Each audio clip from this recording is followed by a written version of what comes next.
The largest muscle of buttocks, the gluteus maximus, causes your hips to extend and therefore gives you the power to press down during each pedal stroke.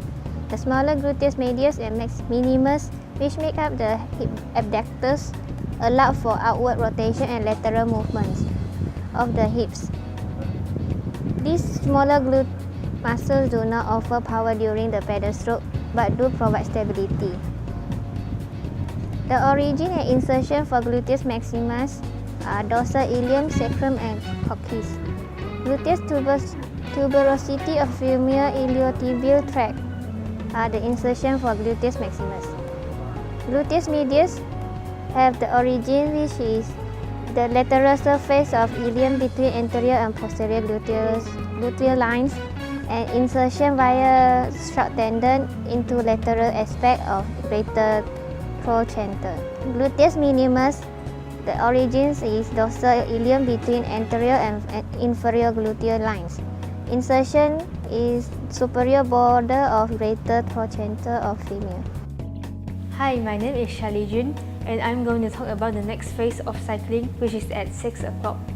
The main muscle contributed to this phase is our calf muscle, which include the large gastrocnemius muscle just below the back of the knee and the soleus muscle further down.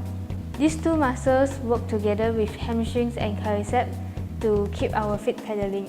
The gastrocnemius muscle originates at the lateral and medial condyles of femur, while the soleus muscle originates at the posterior head of fibula.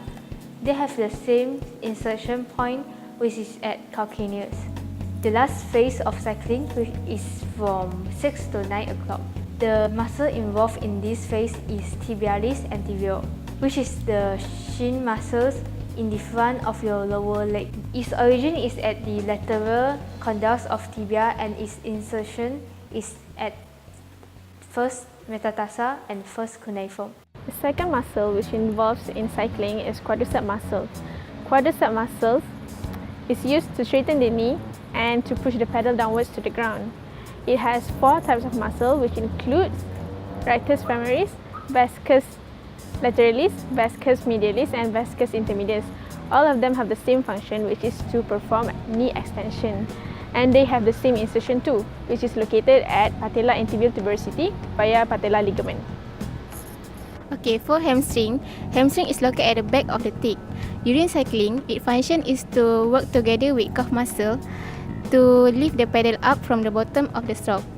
It has 3 muscles included in this process, which is semimembranosus, semitendinosus, and bicep femoris. All of them originate from ischial tuberosity, which is at the base of the pelvis.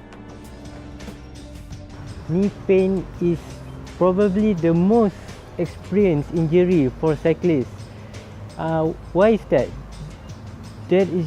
This injury is usually caused due to the overstretching of the hamstring muscles or the quadricep muscles.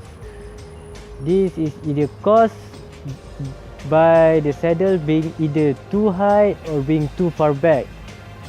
A common treatment for this injury is usually by using a foam roller or a tennis ball by applying compression on the injured area. Another common pain that cyclists usually experience is lower leg pain. Lower leg pain happens when the calf becomes overloaded while balancing the foot and also the ankle. The calf muscles consist of 3 muscles, which are the gastrocnemius, the plantaris, and also the soleus. The pain starts when the muscle stretches too much or tears. Usually we can treat this kind of strains with RICE. Not that RICE, but the RICE method. It consists of rest, ice, compression, and elevation. We can ice the calf around 15 to 20 minutes and 4 times a day.